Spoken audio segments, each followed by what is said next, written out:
In our society, we focus on the release phase of the problem. We see the drug addiction or the release as the problem. We believe if we put everyone in jail and gave enough jail time, it would make the problem go away. The release is the tertiary problem, the third problem.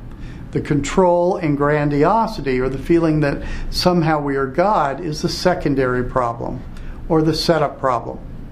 There is no way that you can get to be 100%, but getting to be 80% is quite achievable.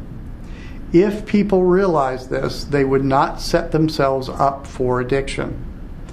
The real problem with any kind of addiction is the shame that drives the engine. It is that subconscious feeling of hating the self that makes it so difficult to act in a balanced, homeostatic manner, where a person expects only what is reasonable to expect. Therefore, if we truly want to change the addictive behavior, what we have to do is get into the family system to make it more sane and human, rather than so dysfunctional. Although we have been discussing addiction, it is also important to look at the issue of abuse, because in some ways it matters whether it is addiction or abuse. But for my purposes, if the usage is out of balance at all, then there really still is a problem.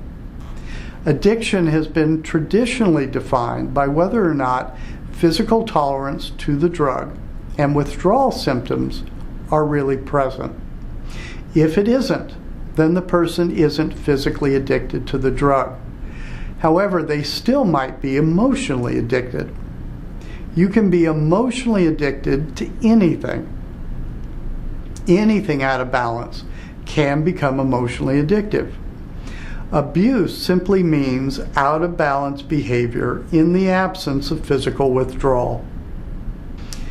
The following parameters constitute whether someone is engaging in social usage or abuse. The first is the frequency, or how often one is using. The frequency of use must be examined in correlation to the quantity being used. It could be that the person is drinking only one drink daily. That probably isn't abuse. If a person is drinking 4 or 5 drinks every day, I would certainly see that as abusive. What kind of drug is being used is another important question. In some ways, a drug is a drug, but it is really hard to think of shooting heroin as a recreational activity. There certainly are drugs that are less addictive than others. Another issue to look at is what behavior happens. How damaging does the behavior get when a person uses? And how often does that behavior repeat itself? It is important to look at where the usage occurs as well, as there are some places that are appropriate to drink, and there are some places that are not appropriate to drink ever. The question of when does a person use is important. It is pretty hard to make a good case for drinking at 6 a.m. in the morning and say that somehow it's not abusive. For me, however, the real determinant for whether the behavior is abusive is the reason for the occurrence in the first place. There are some good reasons to use, and there are negative reasons to use. A good reason is celebrating once in a while.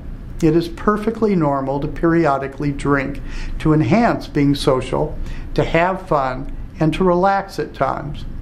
What all these behaviors have in common is the belief that you can do it with alcohol just as well as with alcohol, and that would fit the issue of moderation again. However, if a person is using a chemical to increase self-esteem, or because it is the only way they can be social, or to deal with feelings, to deal with problems, to escape, or to feel normal, definitely stamps the behavior into the abuse category, if not into the addictive category. There is no way that the user is drinking socially if it is for those reasons. As with anything, there is a problem drinking continuum. To make a diagnosis of alcoholism, a person should look at the physical manifestations more to determine the severity of the problem. The symptoms of alcoholism are a family history of alcoholism, a higher risk ethnic group, an abnormal tolerance, withdrawal symptoms, the inability to predict effects or onset of use in spite of physical problems made worse by use, and any of the other problems mentioned on the problem drinking continuum chart. On the opposite side of the continuum is social usage. The characteristics would include alcohol used as one of many possible beverages, which emphasizes the element of voluntary choice. Drinking 1 to 6 times per month, drink 1 to 3 drinks per occasion, intoxicated to the blood alcohol level of 0.05, 0 to 3 times a year, and wiped out 0 to 5 times in a lifetime. This is very moderate usage. Problem drinking is drinking that causes problems, no matter how much you drink, such as hangovers that interfere with social or work activity, embarrassment about behavior while intoxicated, social conflicts or arguments due to use, a DUI or substance-related arrest, and over-involvement with a particular substance.